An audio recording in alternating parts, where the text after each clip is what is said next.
Okay. The license. Yes, ma'am. I'll be ready. Okay, at 6 o'clock, people, it is Thursday, October 9th, 2025. And I'm calling the Clackamas River Water Board Commission to order. Okay, you'll join me in the pledge of allegiance, please. I pledge allegiance to the flag of the United States of America and to the republic for which it stands, one nation, under God, indivisible, with liberty and justice for all. Thank you, everyone. Not on my watch. Okay. Okay, roll call. Commissioner Anger. Here. Commissioner Cummings. Here. Commissioner Donnell. Here. Commissioner French. Yeah. Commissioner Garrison. Here. All present. Yeah, I will apologize to everyone in advance. My allergies are really acting up. So bear with me. All right, approval of agenda. Is there any additions, deletions, corrections, questions? Did Todd just make them? No? Okay, I'll take a motion. I move that we approve the agenda. I second. Commissioner Anger. Yes. Commissioner Cummings. Yes. Commissioner Donnell. Yes. Commissioner French. Yes. Commissioner Garrison. Yes. Motion passes unanimously. Okay, do we have any public comment, written or otherwise? No? All right, I'm gonna welcome everybody tonight during this time. Tim Schmidt is on Sunrise's Water Board, and he is our liaison now. Chris didn't want to live with us anymore. So. And Julie is sitting there with Mommy, that's our audit person, and you must be, Bethany, but she's also with Baker Tilly. oh, okay. Yep. Bethany? Yeah. Okay, welcome, Bethany. Thank you for coming. All right, okay, we're gonna move to informational reports. Fund balance update, Christina and Julie.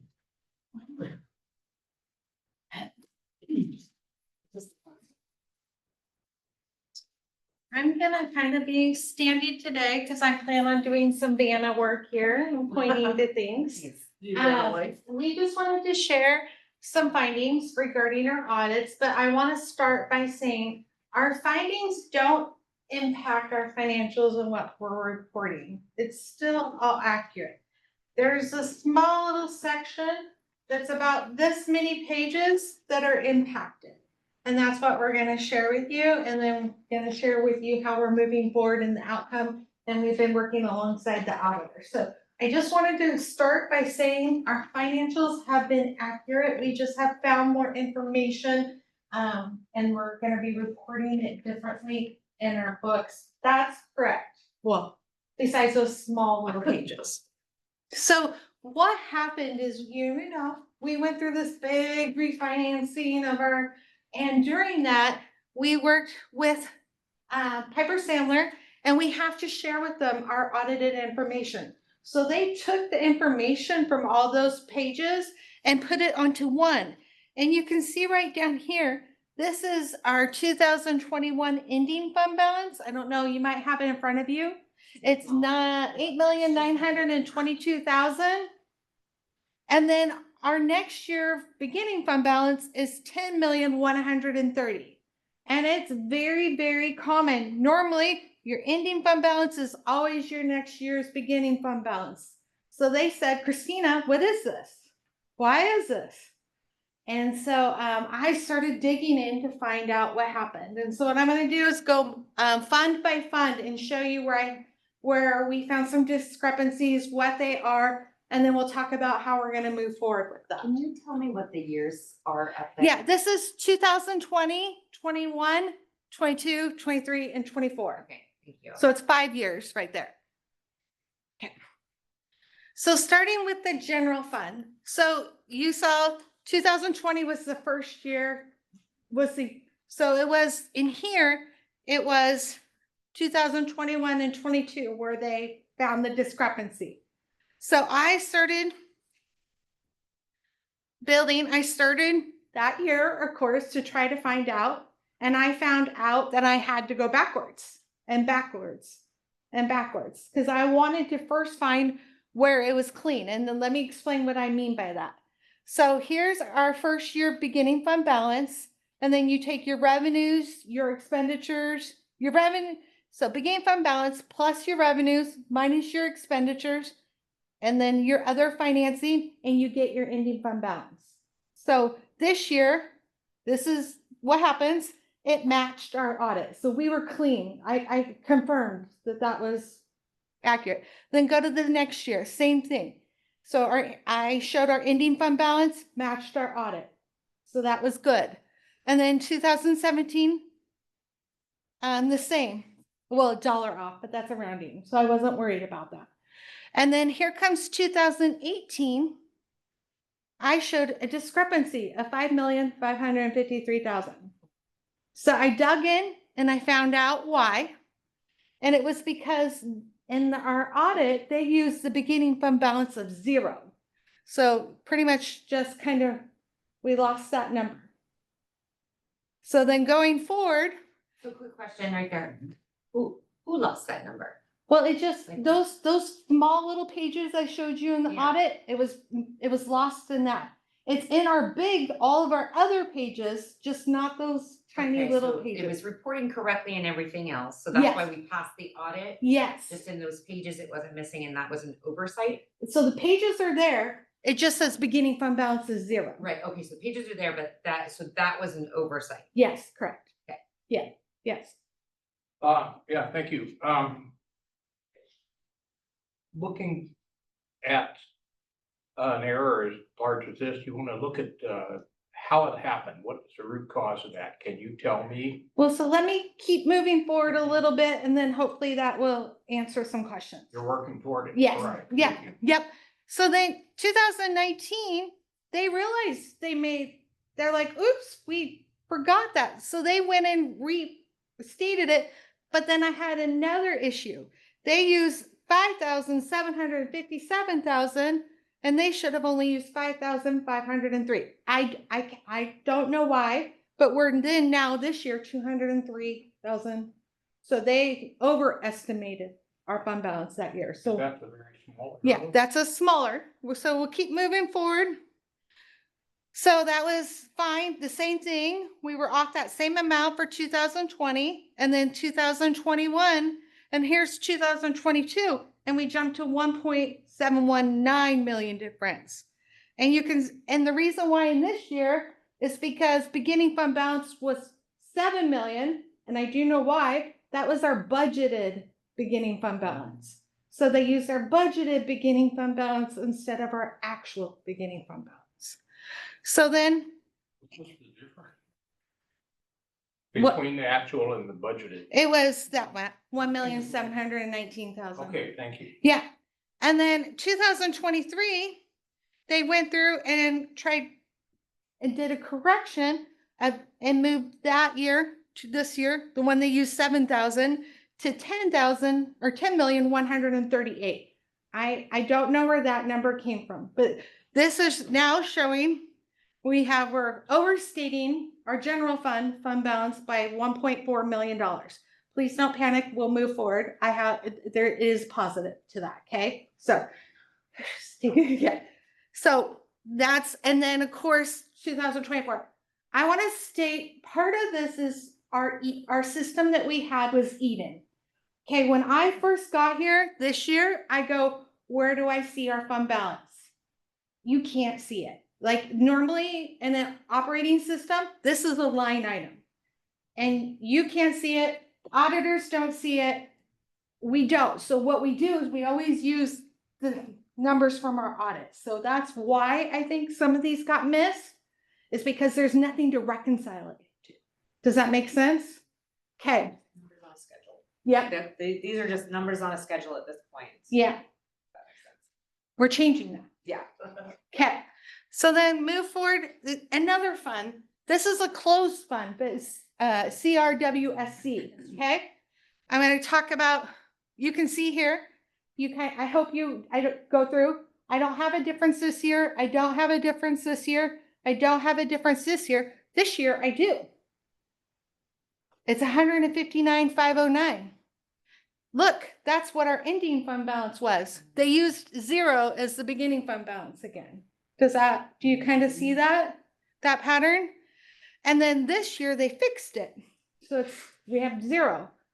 And then 2020, they used 0 again. And then 2022, they used 0 again. So we thought this fund was closed and done and off the books, but I'm showing we still have 358,000 in there based upon all of our records.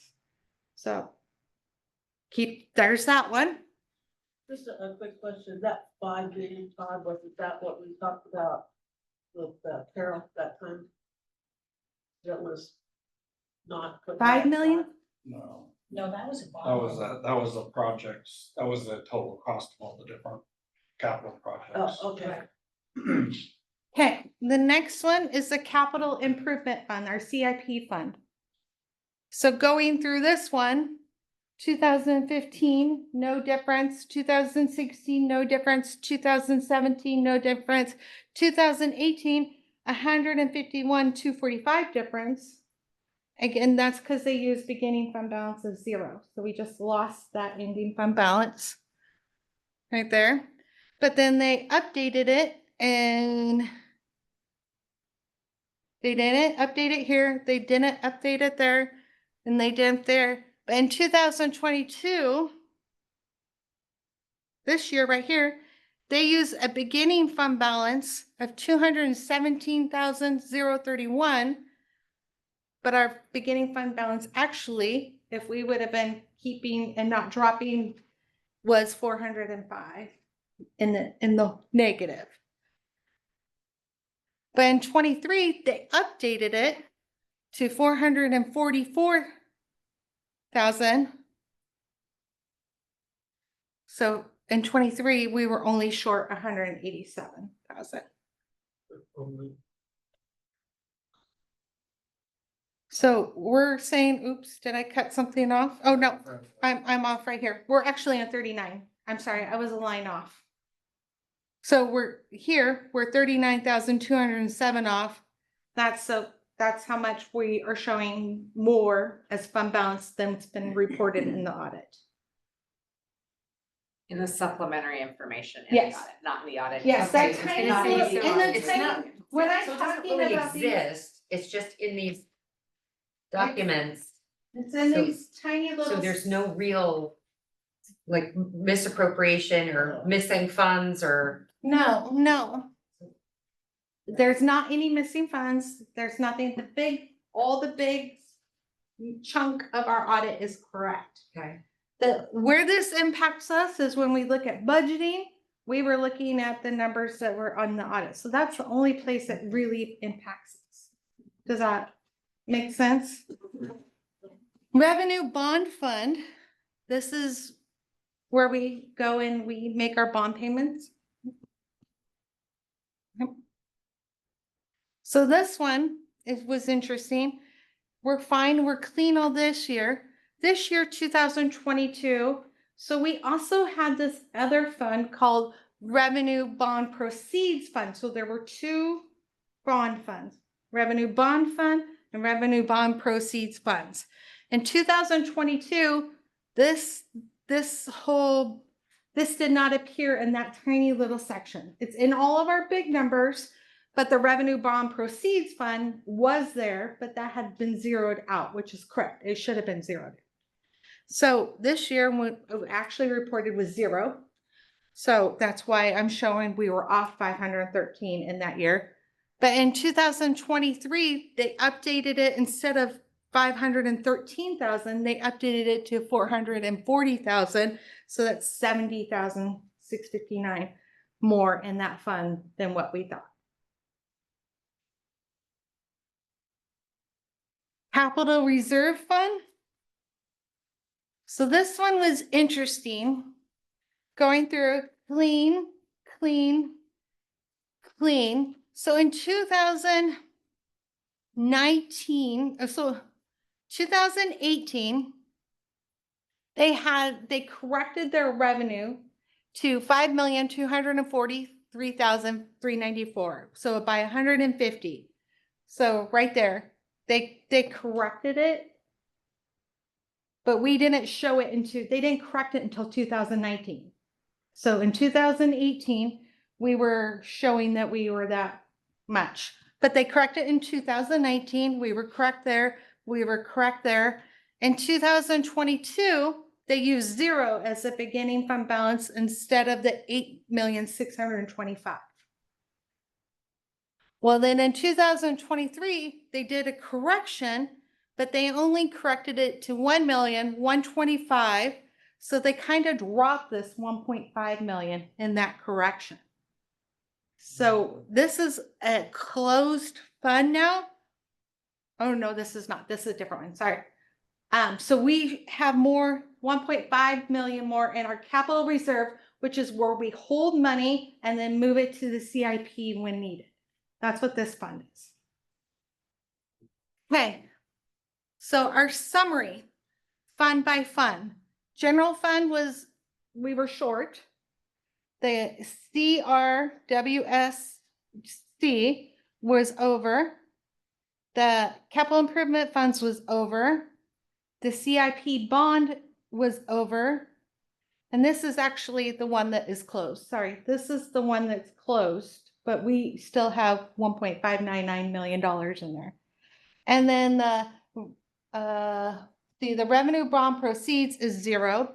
The revenue bond is 70,659, and then the capital reserve is 1.5 million. So these other 3, they were fine. They were perfect, right on the dollar.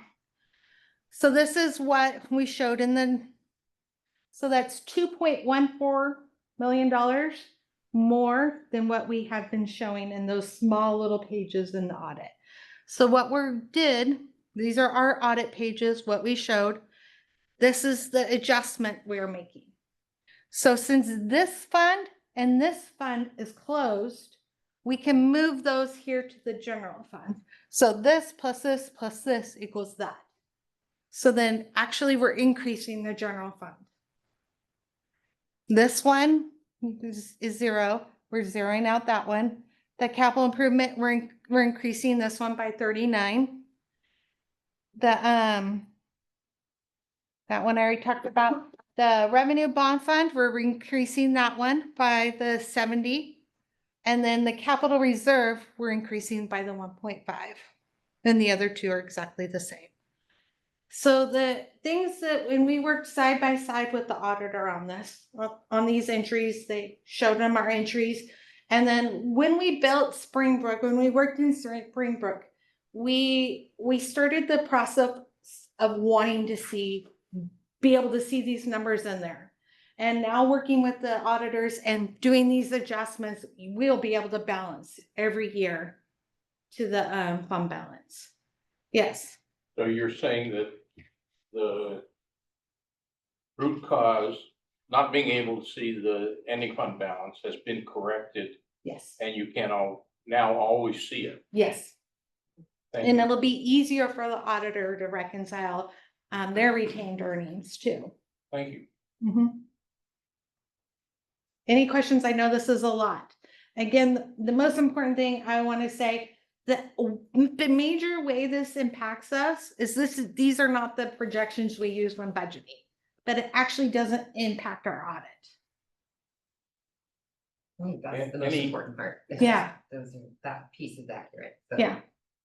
Can you offer any insight as to how you corrected it?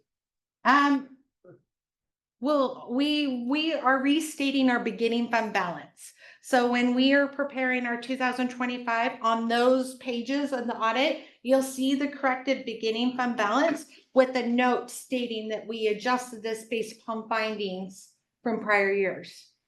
Okay, thank you. Do you have? Yeah, just reiterating that when we look at it as a whole, we've never been able to look at your individual project funds and reconcile, because since we got here, it's never been an Eden where you can actually reconcile that out.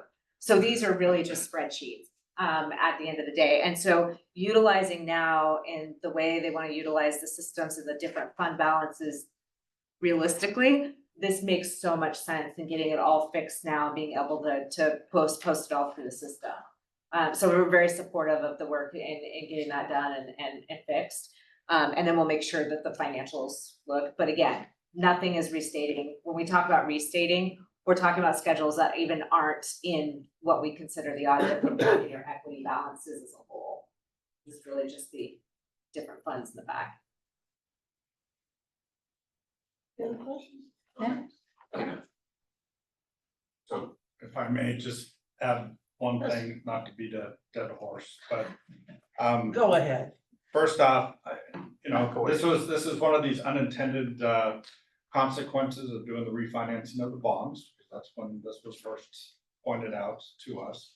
I think the second thing is I want to thank Christina for digging in. This is not one of these things that you just kind of, oh, I'm gonna look back a couple of years. No, she went back 10 years through all that information. She had audit information all over her audit or Still her do. office and still do. It's a little bit of a disaster, but that's all right. That was good. Thanks. So I don't think that was meant as a compliment. My office is a disaster, okay. So, yeah, so I think it's important that, the fact that she was able to dig in and find this and then kind of make the pieces fit. I think it also was a good illustration of why it was important for us to change financial systems. That was always one of my frustrations with the Eden system is some of the reporting that we couldn't get out of it. And that was reaffirmed with Julie and in the past and some of the challenges we've had there. So I think to me, that's a significant change where we can actually have a lot more confidence in what we're doing as far as verifying those numbers. And so I just thank you to Julie and her team for also working with us to kind of be that sounding board and resource as we try to figure out how we move forward. So yeah, this is, and we want to be very transparent. This has no substantive impacts on the district or anything like that. However, anytime we're presenting information to you that was inaccurate or incorrect as far as how it was reported, we want to make sure that we're being transparent, explaining why that is. And so that was the purpose of tonight's Did you presentation. ever go home? No list? Yeah. This was a mess. You explained it really well. Thank you. Yeah. yes, you did. Thank you. Thank you. Yeah, she put it in English for those of us who don't understand big words. Good job, Julie. I appreciate that all the time, effort you put in there, you and your team. All right, Hey. so we get over to Julie. You don't want to sit here? Do you want me to sit by you? All right, I've got a few slides for you, but I'm gonna go through this relatively quickly because I know you have a long day in front of you, or maybe not, but I'm still gonna go through it quickly. We're in the process of the planning. So this is the planning stages. We're actually in the middle of the audit context, but I knew I was gonna be here in front of you tonight, so I want to do this in person. We have started the audit. So the one thing I probably should go back and note, because I can't remember if I put the merger in here. You'll notice a different name this year. I wondered. Yeah, I was yeah. I didn't- I thought Life that was something changed that when was you in said it. that. Yeah, life changed and our colors did too. We're excited about the life change, the new name. We're not as excited about the colors, but don't tell them that. Moss Adams and Baker Tilly just pulled off a massive mega merger between $2 billion plus companies. And so now we are branded under the Baker Tilly name. So as of June 3rd, we are all Baker Tilly. What it did for Moss and Baker Tilly was to help us get a bigger base so that we could get in front of some of the AI and technology and people issues that are coming down the pipe. And it gave us access. I'm actually really excited about it because it gave us access to broader teams across the United States that are dealing with the same issues we are. So that's why we are branded under Baker Tilly. You still have the same team as you had last year. So it's still the team that's based out of Portland. It's my utility team here. And so you're not gonna see anything different. Really for this year's audit, the only difference that you see is that we're now with Baker Tilly and we have really bright colors. Is that right there, the blue? Yes. Is it- You don't like That's that? not the only one. Oh. They I like pair it that with like color. a, ugh. Yeah, no, that one's okay. The rest of them can get a little, they like a lot of colors. Okay. Yeah, and we're accountants. Yeah, just gonna leave it at that. Aren't you an accountant? No, the black and white. Okay, there. So this year, we're completing the audit for the 6/30 year end. So we're in the midst of doing that right now. I want to tell you a little bit how we're setting up the audit. There's a lot of words. I'll tell you the major part of this, and not is in as many words. This is really getting to our audit responsibility. There's really no changes from the prior year at risk assessment standards. We are responsible for auditing the entirety of the financial statements, which are that front section that Christina was talking about. We will form and express an opinion based on our testing of the audit. We look at controls and reliance on controls. We look at your IT systems. We look at analytical procedures and test the details getting to your actual data. I apologize, I'm trying to see this too. I was meeting with Sherry before this as a part of our audit process, and I left my distance glasses in there, and these are the reading ones, so hopefully I can see it. It's important to understand too that though we have the audit, it does not relieve either management or the board of your fiduciary and managerial duties as part of the audit. We're all in this together from the audit standpoint and have to get information from management. I will make sure that we will be coming back to you a little bit later in the year, talking about the final results. So we're not talking through the final results. This is an important part because we want to let you know some of our significant risks. Management overrides and controls is what's called a presumed risk in any audit under our risk assessment standards. So we always have to look and say, is there anything within here that management could override or would consider to override? That's what presumed risk is a part of the audit. So I don't want you to think that this is different, that every single company gets to go through management override and controls. What we look at is we really look at controls. We make sure that there's appropriate segregation of duties in our controls. We make sure that things like journal entries, that somebody can't willy-nilly just post the journal entries without somebody else taking a look at it. And then we do interviews. That was part of the interview that I did with Sherry earlier. We do interviews with individuals throughout the organization just to make sure that we see here tone at the top. See if we understand any consideration of additional risk factors, and we want to make sure to talk to people outside of the accounting department as well as within. I'm gonna get to this at the end. When you interview Sherry, like what kind of questions are you asking of the board or for her in particular, like the board Well, chair? That's it. Our conversation went a lot of different things. I mean, like what did you go into the conversation So- looking to find out? We typically, especially with those charged with governance or the board of directors, we want to talk about, do you have any concerns on the Okay. organization? Do you see any risks with where do you see your primary risks from sitting in your seat? What do you feel about tone at the top of the organization? What do you feel about how the organization reacts to different issues? And then we kind of open it up from there and let the conversations go. We do have to ask the scariest word in accounting. We do have to ask if she knows of any fraud within the organization. We ask everybody that. We generally don't start with that as the starting of the conversation because it ends the conversation pretty quickly. But ultimately, that's kind of what we're getting at, is trying to figure out tone at the top, if there's any concerns that maybe we haven't thought about, that we want to talk with the board about. Okay, thank you. Yeah. And then it goes from there. We planned for a 15 to 20 minute conversation, lasted 55 minutes. That doesn't surprise me. No, we had a lot. We do consider fraud as a part of our audit. I will tell you that though we do consider fraud, external auditors are not the ones that generally find it. That's still generally found by whistleblowers or in-house controls. But that is something we want to do, is we brainstorm with the team to see how we could see it happening within an organization, and then we perform tests and procedures around those. So this is your audit timeline. Ultimately this year, last year, remember, we actually went into January because the single audit. There is no single audit this year, uniform grant guidance audit. Yay, because we wouldn't be issuing that because of the federal shutdowns, things that are happening with OMB. All of those audits have been put on a staycation for now. But we are planning this year to issue our audited financial statements by the end of November. With a hopeful turnaround date, 12/1, somewhere in there, no, 11/30. We're going in November this year. 11/30, see an issuance date of that date. But we are well on our way. I will say, you know, even with the system conversion that we had to audit this year, so we did a lot of extra work because the system conversion, we are farther ahead than we've ever been in leading the audit. So our team will be done with our traditional field work as of tomorrow, and I'm pretty sure the vast majority of stuff is gonna be done. So much further ahead. So a huge thank you to the audit teams, or the internal, the audit department and accounting department, so let's try words. Because it's been a huge lift this year with the system conversion, all of this going on.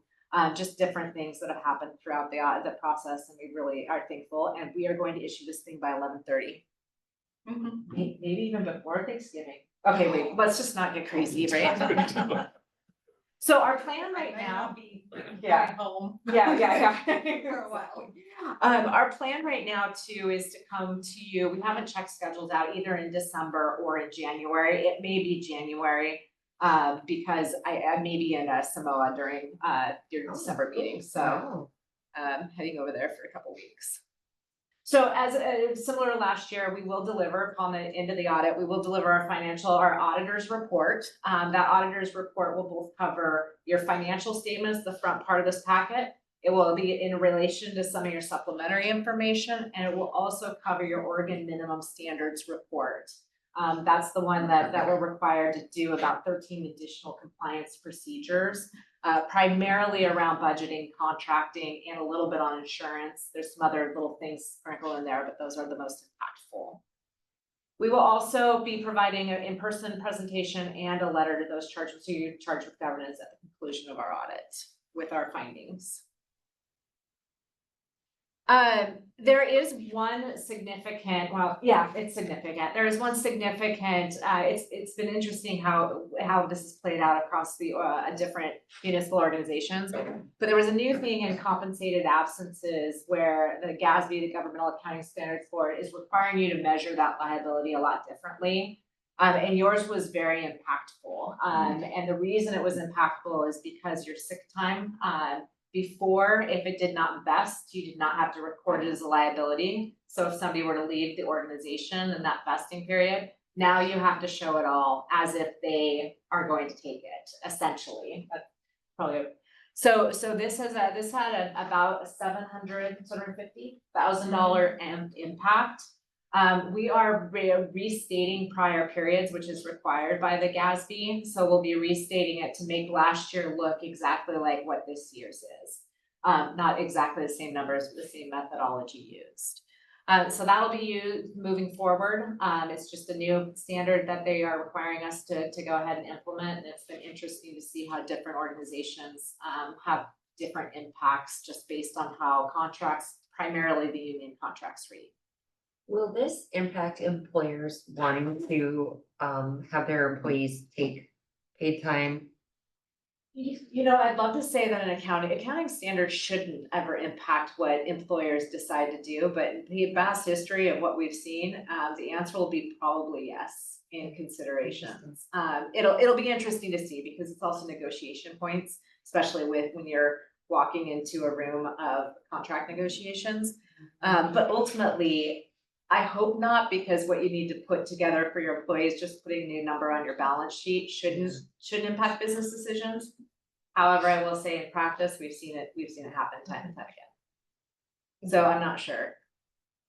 It could, when we first saw the first standards coming in on vacation time, that's when we saw a lot of entities start, especially on the financial accounting side. Governmental doesn't seem to have as big of an impact. But we started seeing that where they would give them caps. So the cap starts coming into play when they had to start recording that liability on their financial statements. Okay. So a cap, that's probably where you'd likely see something change. Okay, I see. Thank you. So it's a new one. It's a non-cash at this point. The employees are gonna take the time and get the cash when they get the cash, just as before. It's just how we accumulate the obligation. Yeah, just it's gonna be seen, last year's is gonna be seen as a prior year adjustment on our bill. Yeah. So that's how you see it, and then we'll have a note stating that that was our GASB 101 adjustment. Yeah, restatements required. Restatement. And which is good. The reason that, one of the reasons you'll see it pushed back too is because you didn't budget for it, because you didn't know it was gonna be around, so. When we do that, we have to expense it all out like we're purchasing, like we paid for it this year. Even though you didn't Wow. actually pay the cash. I'm not quite sure I understand. Okay. The paid leave stuff. What is the liability? If you use it or you don't use it? It was very So confusing. before, you've always had what we call a compensated absences liability on your financial statements. Before, this standard came into play, it was always whatever vested. So as of 12 or 6:30, whatever is vested for your, whatever they're earned, if they were to leave tomorrow, what you would pay them. So if you're gonna do the liability today, whatever, if all your employees left tomorrow, whatever you are obligated to pay them should have been your liability. That changed this year. Now the GASB just says, no, we're not gonna take that, whether they're gonna leave into consideration. We're gonna pretend they're all gonna stay. And if you have an obligation to pay them in the future, you have to record that entirety of it. It's not just what's vested. So the only things that really aren't following under the standard is if you don't earn it. So in any type of sick time or vacation pay, generally you don't just give them 200 hours or 1,000 hours up front. They have to earn that with time. So if they've earned that with time, you have to record it as a liability. If there's some sort of a leave or something that they earn like every year, they get 40 hours a year and they just get it on the first day of the year, that's not included in this. It's just what they've earned. The big piece of the difference is that you don't have to vest in order to have the obligation where you had to last year. Okay, I Yeah. sort of understand. Yeah, it's kooky. Technically kooky, but so it just broadened, what we had as a liability before was really defined, and it just broadened the definition of what that looks like and what we need to consider significantly. Christine, will that impact like qualifying? For, let's say, like for the bond, like is that gonna impact our ability to repay, right? So are they gonna go off of, So, no, Okay. because once we restated it, the overall year to year is a small change. Okay. If we took it all this year, it would have been a $750,000 expense that we did not budget for.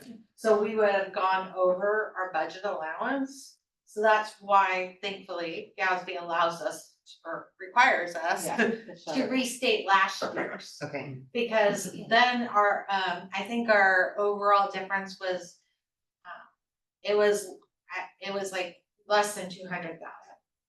So, okay, it's a much smaller amount and wouldn't impact us. great, okay, thank you. And they generally allow that for the year, or they generally require that. Anytime they implement a new standard that could have a substantial impact, they'll let you move the prior period back because Okay. it just makes sense. Yeah, I'm gonna show it kind real. of abrupt. It's very abrupt, and it's just been really, it's been shocking about how different the It was, it's, yeah. When I showed up today, I was like, okay, tell me, why is this number so big? And it makes complete sense, but it's interesting. Great. So luckily, that's the only one we've got for this year. So relatively, we've got some doozies moving into the future, and we'll talk a little bit about those at the final. But I'll be done for tonight unless you have any questions. And if there is any concerns or questions you'd like to funnel to us as the auditor, feel free to say them now or give us a call as well.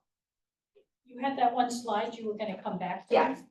So, oh, no, okay, so no, you're fine, here, leave it down. So just any questions about concerns or risks, or does the board, Okay. see anything they specifically want us to take a look at?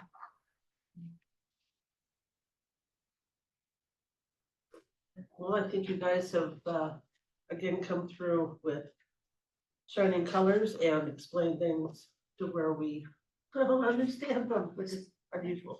Well, sometimes things get explained and you just don't. Excellent work, Julie. Thank you for all your time and your staff's time and for,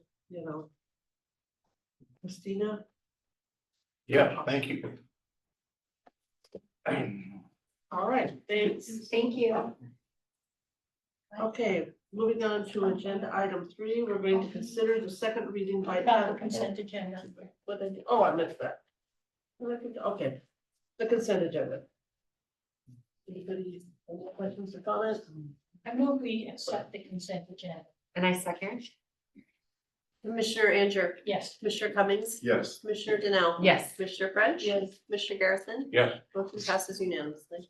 Okay, now we're gonna consider the second reading by title only and adoption of ordinance 02-2025, including all codes of conduct prior to July 2024. All right, Commissioners, good evening. This is the second time you've seen this. This is the second reading. We have not made any changes, haven't received any comment from when we introduced this the first time, and there is more of a housekeeping item. Ready for your consideration of approval. Any questions, comments? No. Okay. You wanna read it?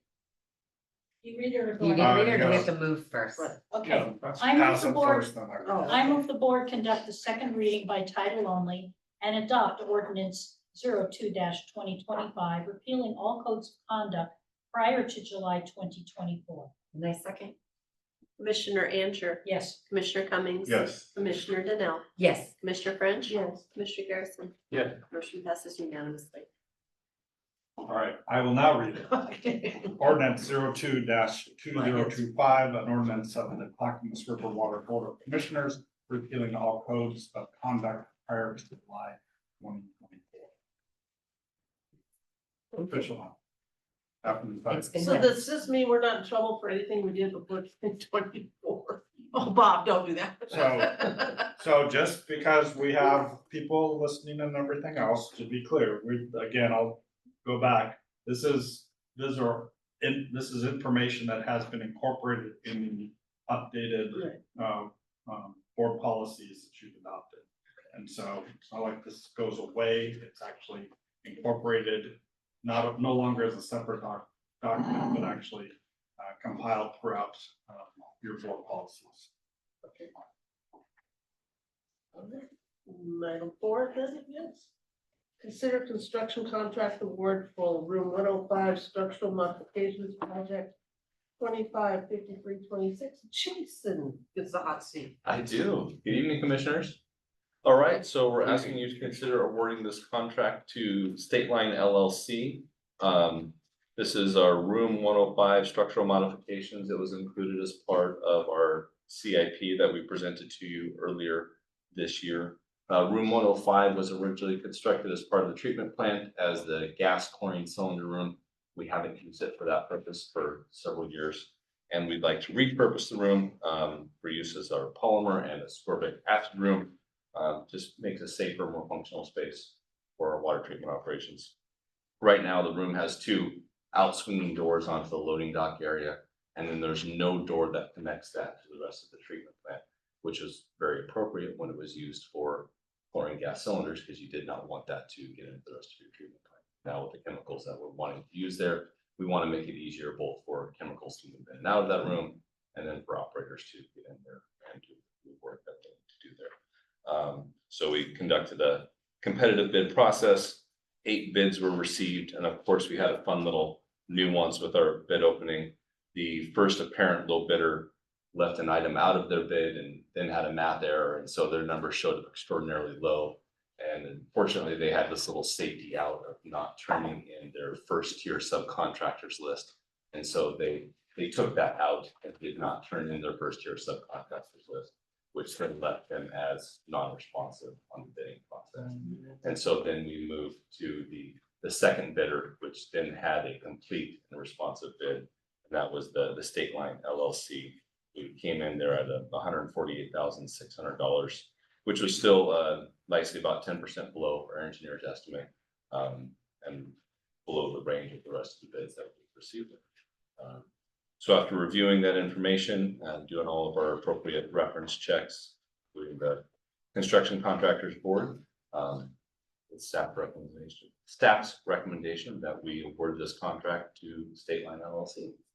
Have we used them before? We have not, but we did receive very glowing reviews for their work from the reference checks that we did.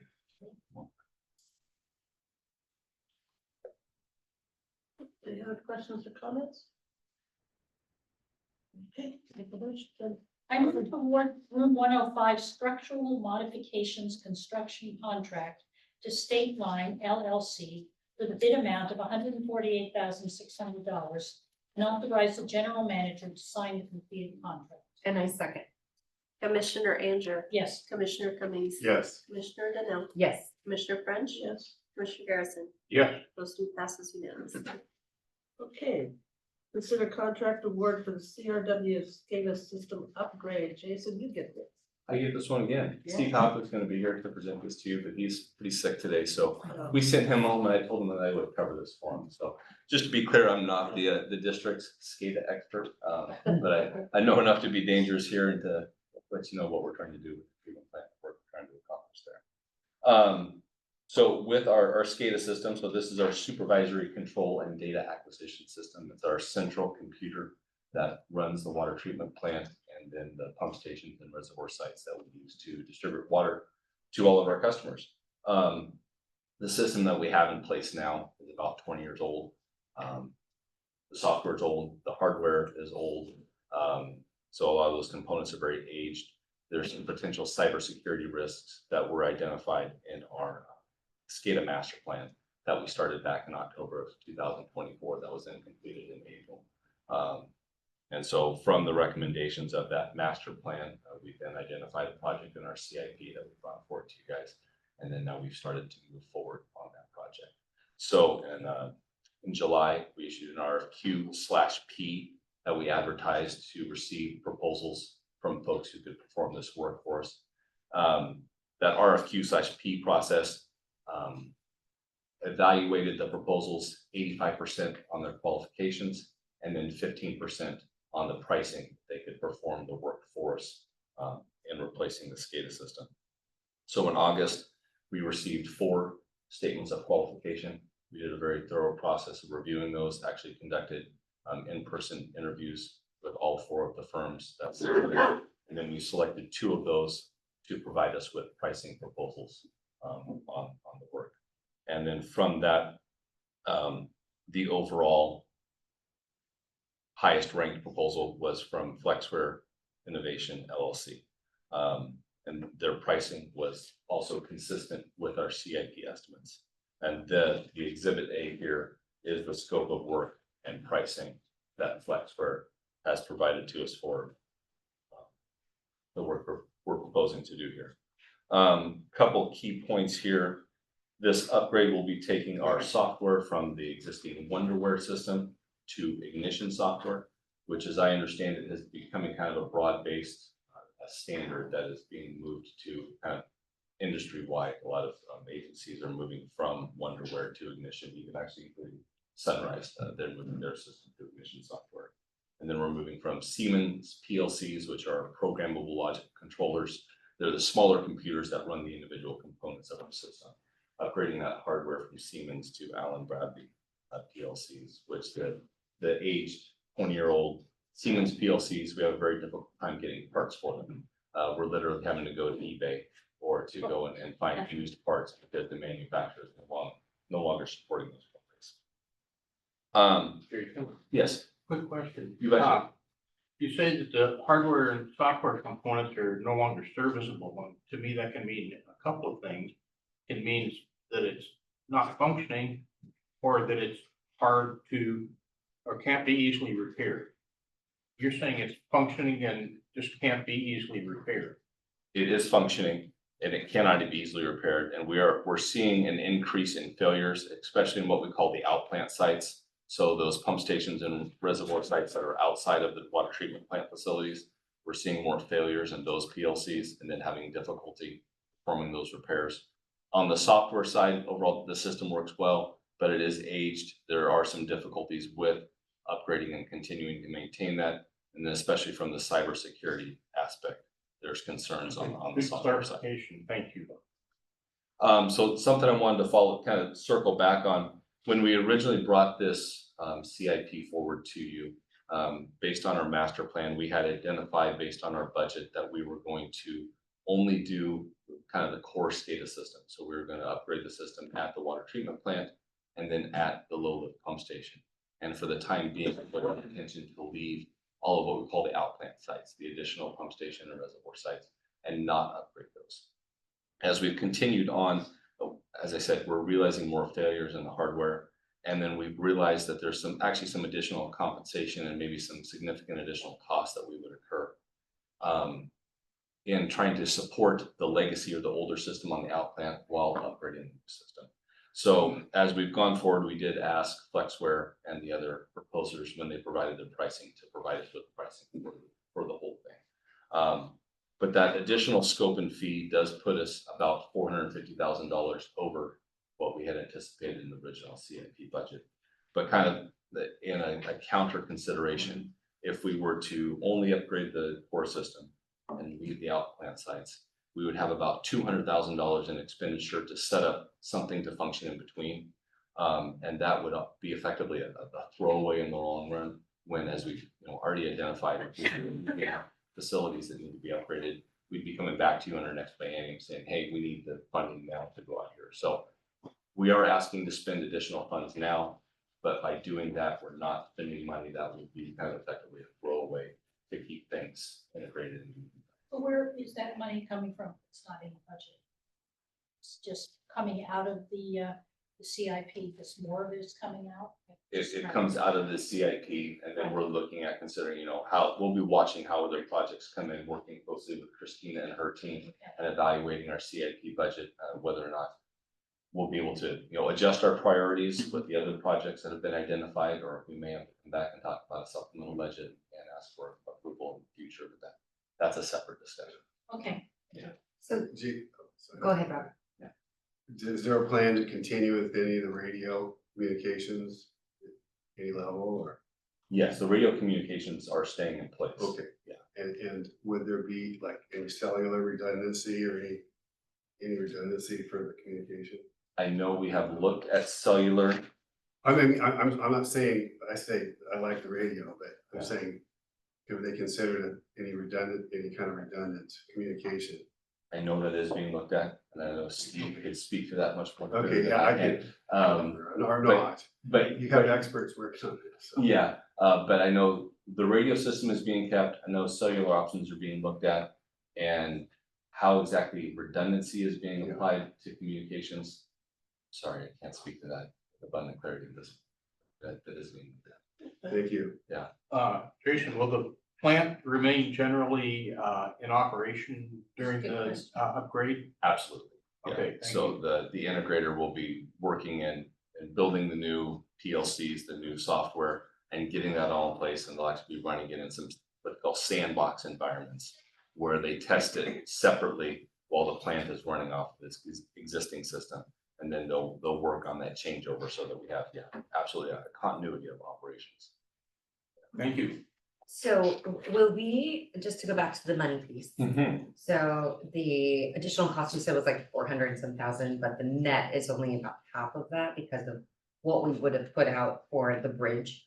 No, the total, the overage compared to the CIP. So if we go forward with this proposal as we've evaluated it, the additional cost would be $450,000. Okay. It's a little less than 450 over by our estimates right now, what was in the CIP. So if we back up, if we were to go with our Flexware team, if we were just to update the water treatment plant and the low lift pump station and spend the $200,000 to set up this interim piece, we would actually be really close to what was budgeted in our CIP program. Okay. So the differential, actually, if we kind of back up the stand up in between piece, we're almost at 650 as a differential. Got it. There's Okay. $200,000 there that's throwaway. Got it. Yeah. So the difference is the 400 is what you're Correct. asking for tonight. We're actually, Okay. what we're stating tonight is if we move forward with this, there's a $450,000 rough That's the additional. difference. but we're not throwing the 207,000 away. It's built into the additional, we're winning. Right, yes. And then additionally, so the CRW team, we've established a CIP steering committee, and that includes myself, Christina, Steve, Todd, and then also Joe Eskew. We've all worked together to carefully evaluate this and look at the impacts on our CIP. And it is our recommendation from the steering committee that we approve the contract here for Flex Warehouse. So if I can just, if I can add a little bit to that, because I think this is an important point. When we bring forth a CIP budget to you as part of the budget process, we're taking our best estimate at what these different projects are gonna cost. And we're also estimating timing associated with that. Are we gonna, how much of it are we gonna complete or not complete, or are we gonna get it done this budget period? So I wanna be careful where we're putting forth our best information, what we have at that time. However, we're constantly looking and refining and kind of figuring out as designs go further, we have more definite costs associated with this. You know, you realize different things as you're going through that whole design process. And so one of our plans in moving forward is similar how you get the quarterly reports as it relates to the financials. One of the things we're talking about is kind of giving you a quarterly report as it relates to where we're at with our CIP expenditures. Because we have a number in the CIP that we're trying to manage towards. And so it's really nice that we now have this team that we kind of balance and weigh and try to figure out where, yeah, maybe there's some projects that are over, but some projects are under, and how does that balance? Or sometimes we have to bring to you the ideas that, gee, maybe we're not going to be proceeding forward with the project at this point. Or on the flip side, we've also had projects that maybe the county has brought forward that we have an opportunity project. So that's something that's not in the budget that we then are asking for your approval on, but yet it does impact the CIP. So I want to make sure that we're not getting too fixated on, you said it was going to be this, so why are we over? Again, that whole process is a matter of balancing and weighing and getting the best information as you try to move forward with those projects. So that's my soapbox. Julie? Can I just add, so the steering committee, we're monitoring each project and also the timely of when it's gonna be completed. Because if, you know, we have this, what we're estimating for this biennium, but if a project's gonna go over, then we know we have that room, so then we won't need to come ask. But if we're gonna complete everything on our list in the time frame, we know that maybe we'll then come ask. So we're gonna be checking in, and we won't be making any decisions about the supplemental until probably next fiscal year. So just kind of giving you that heads up. Okay. Any questions? Thank you, Jason. Yeah, thank you. Thanks, Jason. Nice to see you smiling face. Thank you, Jason. Take a motion. I move to award the contract for the CRW SCADA Supervisory Control and Data Acquisition System Upgrade Project to Flexware Innovation LLC from the not to exceed amount of $1,123,010.25 and authorize the general manager to sign the contract. And I second. Commissioner Anger, Yes. Commissioner Cummings, Yes. Commissioner Danell, Yes. Commissioner French. Yes. Commissioner Harrison. Yes. Motion passes unanimously. Okay, management report. Todd? All right, good evening. As far as management report today, in your folder, you had a number of different things. Obviously, the PowerPoint slides we've already gone through, so that was in your folder. Two other items to make sure that you're aware of is the liaison report. And so Commissioner Garrison provided a report from the NCCWC meeting. Commissioner Cummings provided a report from the Southwest Water Board. So thank you both for doing that. And our plan and approach, unless you tell me otherwise, is we'll put it in your folder each meeting. Also, you have a monthly report, and so a couple of things I just want to point out really quick with respect to the monthly report is I'll draw your attention to page 5, where it talks about the revenues and expenditures. You'll remember last month, the report, I showed that the revenues were very down and we had some delayed collections related. And so we're making progress with respect to that.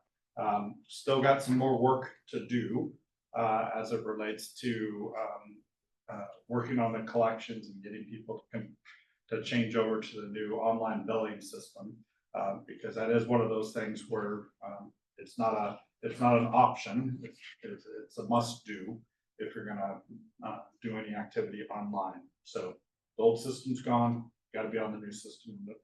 And so that's created a little bit of confusion with some folks who have maybe auto pay, where they thought, that money was being taken from their account, but in reality, it's not. So lots of phone calls going out, to folks through our auto system, late notices, that are a little bit more strident language, encouraging people to give us a call, get set up. And then our customer service, folks, kind of been all hands on deck. Christina's even answering phone calls and taking payments and doing everything. When you send out the late notices, do you also say in the letter that there's this new system that you may not be aware of, or how does that work? If they did direct them to Express Bill Pay. Yeah. And then definitely on the phone calls, so, right? Yeah, Yeah, on the phone calls, we're gonna have it's just gonna be a courtesy.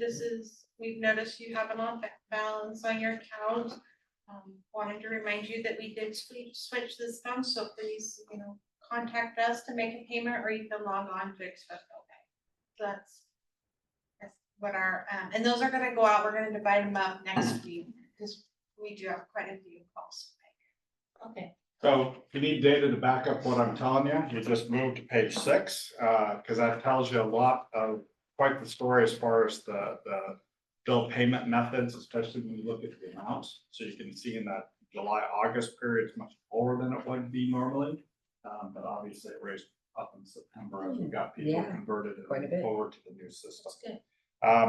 And of course, with that, we're also trying to be working with our customers, because we realize this is a change and this is one of these situations. So if you go to that bottom left corner on the shut off stats, you'll notice we didn't shut off people for a period of time. And so, but unfortunately, what it did do is generate a number of late notices that we just talked about. But as far as, if you go down to the consumption piece, which is what I also like to look at, it's showing that we're tracking real well and typical for what we're doing normally. The last thing I'm just gonna draw your attention to, there's information on different projects and stuff, but the last page is actually page 13, no river graph. Yeah, So really the disappointed. funny thing is we use the USGS gauging stations and the information they produce to generate the graphs and stuff. And I'll be darned, those sites are unavailable right now. Because of the shutdown. So, Well, it's raining, the water's up. It's So- the left. yeah, It's so crazy, mythic left. I do want to share with the board, I mean, obviously this is something we're looking at constantly, and don't wait just for the board report to do this. River flows were still concerning. This has definitely been a dry year. We're going into the fall, we're in October. We finally started to bump up over a lot of water providers have this 800 cubic feet per second flow target that they're trying to manage to. So we finally have kind of hit those levels barely, where we'd like to be much higher than that at this point. Hopefully, I'm talking about rains, but even the rains that we've had in the past, a little interesting because it really hasn't had much impact on the river flows other than, which is a good indicator that the soil is dry, it's taking in that water. We've also, just as a reminder, reported previously through the Clackamas River water providers, we've also working with PGE to release a little bit of water from the reservoir. It's, not a whole lot, but it's better than nothing. So on that regard. As far as items that are in your reports, couple things I want to do. First off, kind of a woohoo, where we've got our special districts insurance services best practices credit again this year. So good. That's a real impact. That's 10%, 10% credit on our insurance, and this year it actually took a lot of us had to take a lot of training associated with that. I think, gosh, we probably had a good 3 or 4 hours of independent training that we had to do, and each member of the management team had to Wow. do in addition to other things associated with this. So, so it was not one of those things that, anybody got to skate on or anything like that. Also, thank you for Karen for, coordinating the scattering chats and making sure we're, completing all of that work and submitting it online and getting that 10%. So that was awesome. Nice work. Appreciate that. Thanks, Karen. Yeah. The other thing, I mentioned the Clackamas River water providers, and I just want to note, I'm not going to go through the report, but there's just a lot going on. A lot going on as far as projects, with some climate resiliency study that's looking at and how some of the different future scenarios could impact treatment options and the treatment plants. Also, we've got an aquifer storage and recovery project that we're kicking off, where it's a study at this point, but we're doing it more collectively. So instead of Sunrise doing their own thing or Saragoni doing its own thing, we're trying to do it more collectively. To kind of help us get some additional information on where that might be beneficial to the basin itself. And then also, just so you're aware, Kim Swan, who served as the administrator for, or water resources manager for the Clackamas River water providers, has given note that she's planning to retire by February of 2027, but not sooner. And so wanted to get us thinking. So we're actually going through a whole process to kind of just revisit the purpose of the CRWP and what does that look like in the future? And you know, do you want to just hire someone like Kim, or do you want to maybe think it's something a little bit different? And so it's actually promoting a lot of good discussion in the basin that we're just starting to kick off with that process. We've got a number of different meetings as far as looking forward to. The one thing I will make sure that I want to make sure you all have on your calendar, because I think it'll be a very important meeting, is the October board work session. We haven't had a work session in a while, so it'll be Monday, October 27th at 6 p.m. We'll probably use a good couple hours on that, where we want to go through really two things. One, we have our North Clackamas County Water Commission and CRW Water Supply Agreement, and included as part of that water supply agreement is the development of a planning document that looks at water demands in the future, also looks at some of the capital improvement needs in the future. And so we want to circle back with the board, kind of share the perspective or approach that we've been taking and working with them on that. Also, some holidays, obviously, November with Veterans Day and Thanksgiving, but we'll still have our normal November board meeting on the 13th. You're not closed on Monday, that's Monday, Not for Columbus Day, no. Indigenous Peoples' Day. Indigenous Peoples' Day, yes. So some items not in the reports. One, you did get a report. We did have to issue a boil water notice for about I saw 87 that. homes. That was an unfortunate event, given some work that was happening with an Oregon City meter, master meter that serves that area.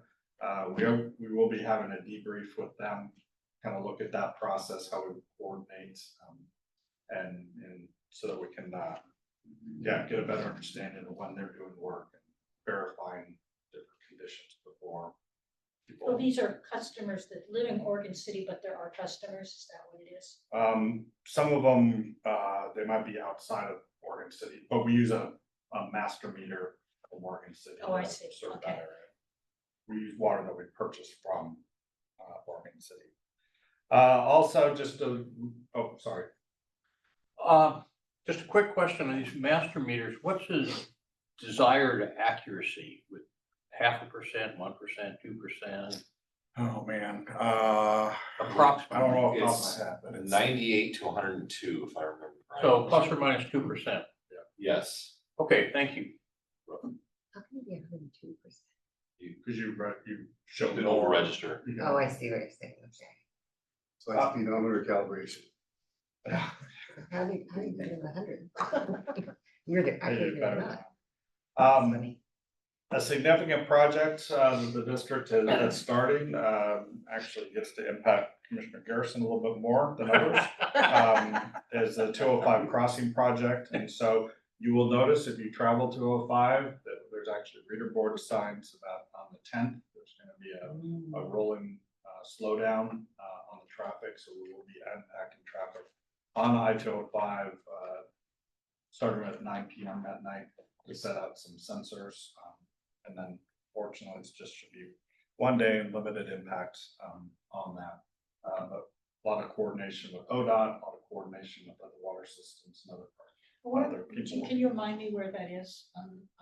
I can tell you where it is. Right in front of Rusty's house. Exactly. I've Okay, been talking to everybody and their dog that shows up there. Oh, And, okay, And well. nothing started today, I can report Well, that.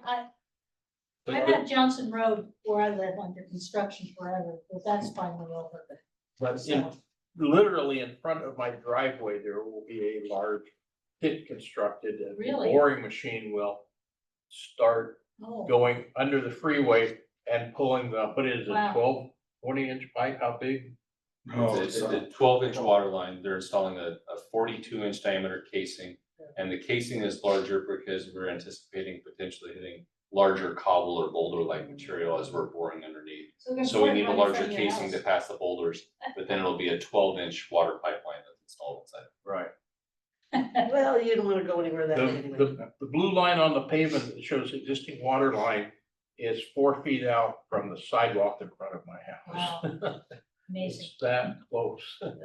So that will, I just want, as board members, for you to be aware, that's a pretty significant, project. Hopefully, there's no impact, or minimal impact to those, outside of those direct construction areas. And then we've been trying to reach out and be helpful to have any feedback, with all the folks that are in those areas that could be impacted, so. And there's some great, maps, I think, on our website that give you more detail. I thought I had one with me, but I don't. Then real quick, just for our staffing update, just make sure that you're aware, we're still in the process of, looking for a customer service, position and also project engineer position, filling those two. So, still working on those. And that concludes my report for today. Thank you, John. Thank you. This is no public comment. And Rob, you knew, did you want to say anything about your report, or does anybody have any questions? No. I think I buried it. One thing with Carol Bright is, maybe everybody with me knows that, is the counselor of the West End Board. I didn't. Oh, yeah. Yeah, we did see her at the OCBA. Much. Yeah. You want to say anything more about it? No, I think that's. Already, Yeah, okay, pretty cool. Rusty, you had NCCWC, anything? you Yeah, wanna no, talk about? if you have any questions about the report, I entertain those, but I think that the people there are absolutely taking the right approach to a myriad of problems in their plant. So it's just a few details on exactly what they're doing. Yeah, they were excellent reports, okay, Naomi? Yeah, so I went to the Regional Water Providers Consortium meeting. It was in person. Because Rebecca Geeson, the managing director, is retiring and they are in the process of interviewing for her position. She gave a retrospective of her time there. And then we had a report on the summer media campaign, which involves both emergency planning and conservation programs. The youth education, they're not going to be sending people to classrooms anymore, but they will be putting together a kit to give to teachers. They have a children's clean water festival coming up on April 29th, which is for 4th graders. And we will be working, we looked at budget concepts, but the actual budget won't be looked at until the February meeting. And that's probably all I need to say about that. Okay. So like Forrest Gump there for minutes, that's all I'm gonna say about that. Okay, I'm briefly gonna go over these, I never give long detailed ones like you guys do, it's gonna be crystal. They've been looked at. Metro. Oh, consider, yeah, future vision update. They're working on a future vision update. And it's a 50-year vision. Which I thought was a little interesting because we're not sure what's gonna happen next year, let alone 50 years from now. But that's, yeah, that was really interesting to listen to him. He was kind of vague, there's nothing definite, just to let us know that that's what you're doing and, you know, and then when he said it was, 50 years, I'm like, oh, yeah, good luck. And they did discuss the Portland, Vancouver comprehensive climate action. They haven't really got any feedback yet or comments on their draft plan and then the health impacts of that. Kind of just letting us know what's going on. Sunrise. They adopted or they're endorsing annexation of service territory, which is 7 properties and it consists of multiple units, but you need more homes to water to, right? They adopted the legislative advocacy policy and Sunrise Water Authority investment policy draft, and they don't have it in actual set yet. I can't even read my handwriting now. When I was so that's something to do with NCCWC. I apologize. And then they went on to talk about now the road pump station in Ridgecrest Road, which is pipe replacement. And the pump station would got a new gas generator, and that they're going to do it. It's Sealand Park. And the Clackamas County Coordinating Committee. Regional emergency transportation routes, which was interesting. In that plan for emergency evacuations, bridges weren't counted. So I guess maybe they think if we can't get from point A to point B, we'll have to use a boat. I thought that was interesting. And an update on that evacuation plan. They still need, and I was gonna send this information to Chris on November 12th. See what they need they need a fire representative input on this emergency transportation, and it's from 9 to 11 a.m. And I'll get the information and forward it to Chris. Somebody should probably go with their 2 cents worth. Now this evacuation plan that they are doing covers Clackamas, Canby, and Molalla, but it does not include Oregon City. So I guess we're not getting out. Which I thought was interesting. Okay, oh,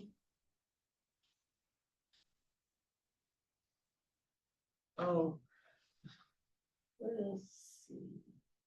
And the only other thing that really was, I mean, they've talked about the governor's transportation plan and what's going to take effect, what's not. I mean, gas tax is going up 6 cents a gallon, 40 cents to 46 cents. And then they, I don't know why they do this. Well, Trent did. To be really honest, right now, the state of Oregon is $800 million in the hole with their budget. So this is the metro that you're talking about? What are you talking about? This is the Clackamas County Coordinating. Oh, Yeah. okay. Trent always gives a legislative report. Oh, okay, And then okay. that was- Sorry, I Yeah, never went to the other and I missed it. so yeah, they, yeah. And that, and the $800 million deficit, and they still haven't figured out how to fix that yet. That was that. So, sorry about that. Is there, anybody have anything else? I just want to say that you may have seen in the news that she attended a lot of the events here in Clackamas County. She was State Representative Oh. Wynn, Yeah. passed away this morning from cancer. And so she, I think her district is 58 or 48, East Portland. But she she had a presence out here, so she supported a lot of the organizations out here. Oh, I don't. She's and I very don't young. know if I know her.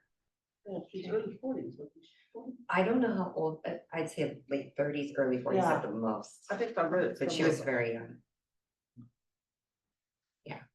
Anything else? All right, and if that's it, we're done, folks. It's adjourned.